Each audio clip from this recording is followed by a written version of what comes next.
Hello everyone, welcome to commerce mentor YouTube channel.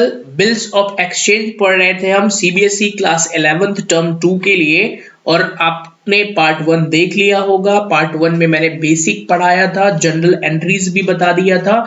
तो अभी हम आज इस वीडियो में देखेंगे कि ड्यू डेट कैसे कैलकुलेट करते हैं बिल्स ऑफ एक्सचेंज की। मैं इसके कुछ क्वेश्चन भी करवा दूंगा आपको। देखिए ड्यू डेट क्या होता है, पहले हम ये समझ लेते हैं, फिर इसकी कैलकुलेशन समझ लेंगे, ठीक है। तो यहाँ एक एग्जांपल से समझते हैं। सपोज ये है मिस्टर आर, ये सेलर है मिस्टर आर, इन्होंने गुड्स सोल्ड करा है क्रेडिट पर। किसको? मिस्टर बी को इन्होंने गुड्स सोल्ड कर दिया। ओके, तो ये आर जो है वो क्या हो गया? सेलर। सेलर मैंने समझाया था कि यही क्या हो जाएगा? ड्रॉयर हो जाएगा। यही बिल को क्या करेगा? ड्रॉ करेगा, राइट।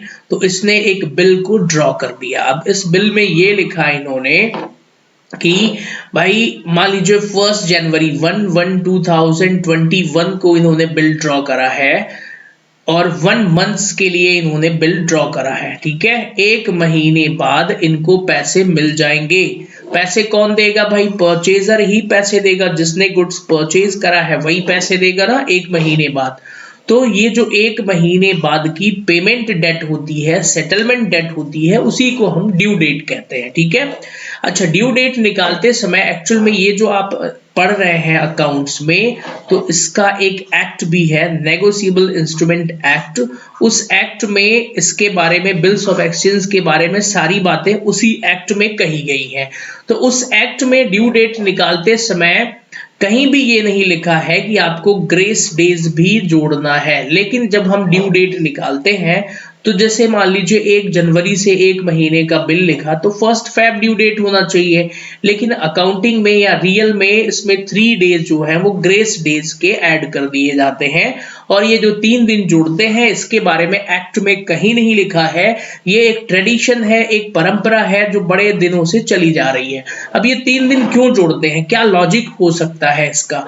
तो भाई मान लीजिए उसने बिल दिया, उसने कहा कि यार एक महीने बाद इतनी पेमेंट करना है। हो सकता है उसके पास पैसों की व्यवस्था के लिए, उसको बनाने के लिए समय दिया गया हो। तो ये 3 दिन जो है ग्रेस पीरियड जोड़ना, ये एक ट्रेडिशन है, कहीं भी किसी भी एक्ट में इसके बारे में नहीं लिखा गया है, राइट। तो चलिए अब हम स्टार्ट करते हैं, एक क्वेश्चन करते हैं जिसमें आपको ड्यू डेट के बारे में सारी चीजें समझ में आ जाएंगी, ठीक है।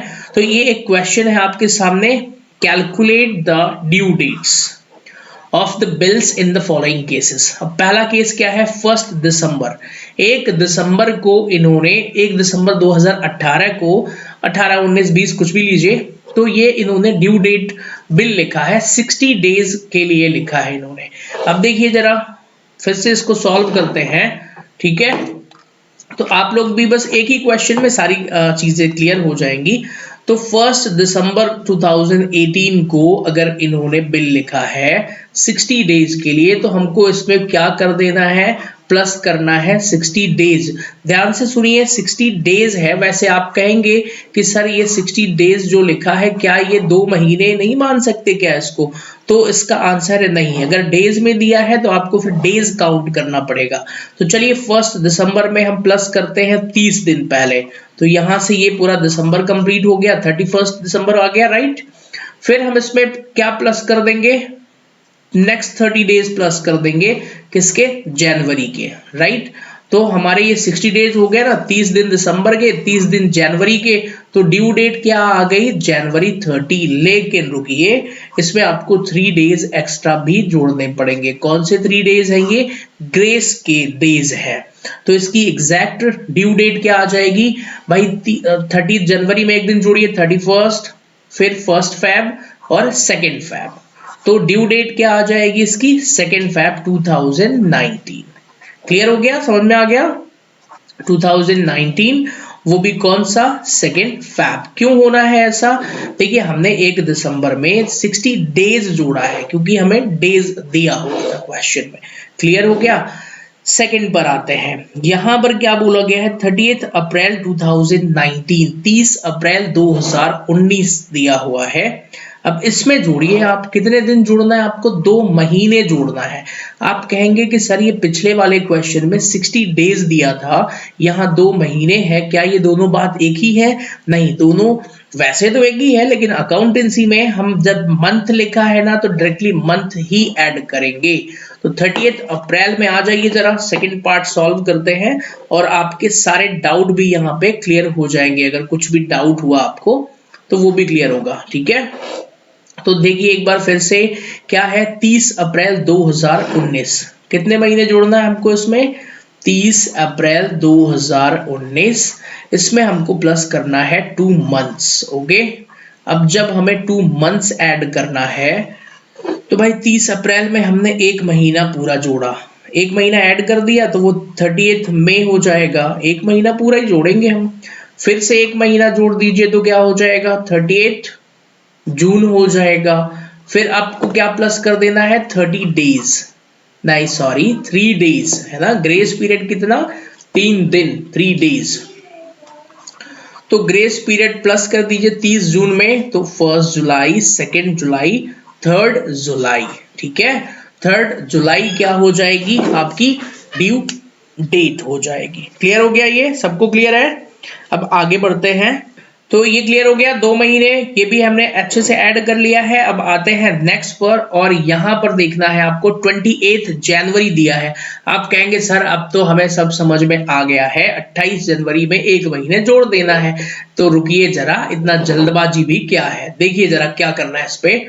थर्ड पॉइंट पर आते हैं, 28 जनवरी, ठीक है, 28 जैन 2018। अब इसमें कितना प्लस करना है आपको, प्लस करना है 1 मंथ्स। आप कहेंगे सर ये तो बड़ा आसान है, 28 जैन ही दिया था ना, देखिए जरा, हाँ 28 जैन। आप कहेंगे सर ये तो बड़ा आसान है एक महीने जोड़ना, भाई एक महीना जोड़ दिया हमने तो 28 फेब आ जाएगा। ओके, 28 फेब में 3 डेज हम एक्स्ट्रा ऐड कर देंगे। कौन से 3 डेज, ग्रेस डेज। तो 1, 2, तो ड्यू डेट क्या आ गई इसकी, 3 मार्च। तो इसका आंसर क्या हो जाएगा, 3 March is the right answer. Clear हो गया। फोर्थ वाला देखते हैं, फोर्थ में क्या लिखा है, 23 नवंबर 2018। अब आप कहेंगे सर हमें सब समझ में आ गया है, अब आपको क्वेश्चन करने की जरूरत नहीं है। अरे रुकिए जरा, इतना जल्दबाजी ठीक नहीं है, आपको समझ में अभी नहीं आया है, अभी इसमें एक या दो बातें और हैं। 23 नवंबर 2018, 2 महीने ऐड करना है, ध्यान से देखिए, 23 नवंबर 2018, और इसमें कितना प्लस करना है हमको, 2 मंथ्स ऐड करना है। क्या यहाँ पे सारा कॉन्सेप्ट हो गया, क्या नहीं हुए। चलिए फर्स्ट मंथ ऐड करते हैं भाई, एक महीना हमने इसमें ऐड कर दिया तो कितना आएगा, 23 दिसंबर आ जाएगा। फिर से एक महीना ऐड कर दिया तो क्या आ जाएगा, बोलिए, 23 जैन आ जाएगा। फिर 3 दिन ऐड कर दिया इसमें तो क्या आंसर आएगा, 26 जनवरी 2019। अब आप कहेंगे सर ये कौन सा रॉकेट साइंस है, ये तो बड़ा आसान था। नहीं, यहां पर ही तो सबसे खास बात है, ये जो 26 जनवरी 2019 आया है, इस दिन तो हॉलीडे रहता है, बैंक बंद रहेगा, तो ड्यू डेट इसमें 26 जनवरी नहीं होगी। तो खास बात ये है कि अगर ड्यू डेट के दिन कोई पब्लिक हॉलीडे होता है और उसके बारे में हमें पहले से ही पता होता है, तो ड्यू डेट एक दिन पहले हो जाती है। ध्यान से सुनिए, मैंने क्या बोला कि ड्यू डेट के दिन अगर कोई पब्लिक हॉलीडे होता है और एक दिन मतलब हमें उस हॉलीडे के बारे में पहले से पता हो, 26 जनवरी को छुट्टी रहती है, सबको पता है ये, तो फिर ड्यू डेट एक दिन पहले हो जाएगा। क्लियर हो गया, ओके दैट्स ग्रेट। एक और चलिए करते हैं, नेक्स्ट है 29 मई 2018, 4 महीने जोड़ना है, 29 मई 2018, 4 महीने जोड़ना है।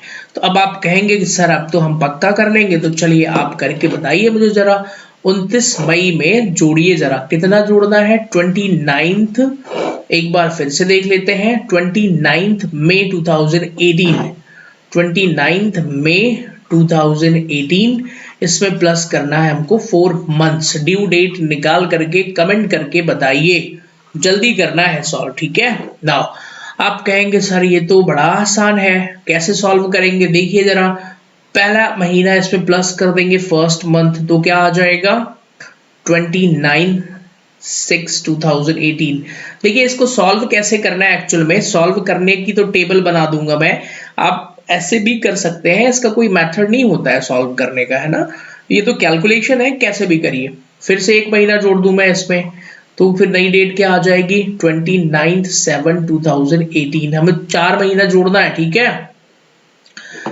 पहला महीने मई से जोड़ा तो जून आ गया, फिर जुलाई आ गया, फिर कितने महीने जोड़ने हैं, क्वेश्चन में क्या लिखा है, 4 महीने जोड़ना है। ओके 4 महीने, ध्यान से सुनिए बहुत इंटरेस्टिंग है। फिर से एक महीने जोड़ देंगे भाई, तो 29/8/2018 आ गया, क्लियर। फिर से एक महीना जोड़िए, तो 29 सितंबर 2018। आप कहेंगे सर ये तो मजाक चल रहा है भाई, सीधा सीधा जोड़ना ही तो है। नहीं, अभी असली बात, अब सबसे खास बात अब आ रही है आपके सामने। अब इसमें 3 डेज एक्स्ट्रा जोड़िए, 3 डेज ग्रेस डेज, तो कितना हो जाएगा, 29 सितंबर में 3 दिन जोड़ेंगे तो 30 सितंबर पहला दिन, 1 अक्टूबर, फिर एक दिन और जोड़ेंगे तो 2 अक्टूबर, 2 अक्टूबर 2019। अब आप बताइए क्या 2 अक्टूबर 2019 को ये ड्यू डेट होगी क्या, नहीं होगी, क्योंकि इस दिन गांधी जयंती रहती है, बैंक हॉलीडे रहता है, इसीलिए ये आपको 1 अक्टूबर इसकी ड्यू डेट होगी। आप कहेंगे सर ये तो बड़ी प्रॉब्लम है, मतलब क्या हमें सारी पब्लिक हॉलीडे याद रखना पड़ेगा क्या, कि कौन कौन से दिन छुट्टी रहती है।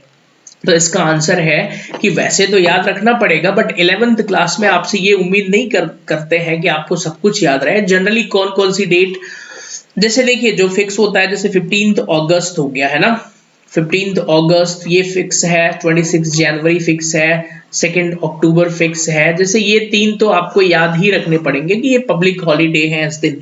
अच्छा एक क्वेश्चन और अराइज होता है, वो ध्यान से सुनिएगा, सीए वगैरह के एग्जाम में, सीए सीपीटी या फाउंडेशन के एग्जाम में ये चीजें पूछी जाती थी पहले। अब समझिए कि जिस दिन ड्यू डेट हो रही है उस दिन अगर कोई इमरजेंसी हॉलीडे हो जाए, फॉर द एग्जांपल 5 अक्टूबर 2021 को एक ड्यू डेट आ गई, मतलब ठीक है ड्यू डेट कैलकुलेट हो रही है, 5 तारीख की सुबह ही कोई ऐसी घटना हो जाती है कि उस दिन पूरे देश में हॉलीडे होता है, बंद हो जाता है, ठीक है, या लॉकडाउन। अच्छा लेटेस्ट एग्जांपल है भाई, लॉकडाउन लग गया, अब सब कुछ बंद है, या हड़ताल हो गई, या भारत बंद हो गया, वॉटएवर। तो इस केस में एक दिन या 2 दिन, जितने भी जरूरत हो, जब नेक्स्ट वर्किंग डे ओपन होगा तब की हमारी ड्यू डेट होगी। तो मतलब 5 अक्टूबर को अगर हॉलीडे हो जाता है, वो भी इमरजेंसी सिचुएशन का, तो फिर 6 या 7 जो भी जिस दिन भी बैंक खुलेगा ना उस दिन हॉलीडे रहेगा। क्लियर हो गया। तो ये था बेसिक ड्यू डेट का कॉन्सेप्ट। फर्स्ट एक क्वेश्चन मैंने आपको पूरा सॉल्व करा दिया है।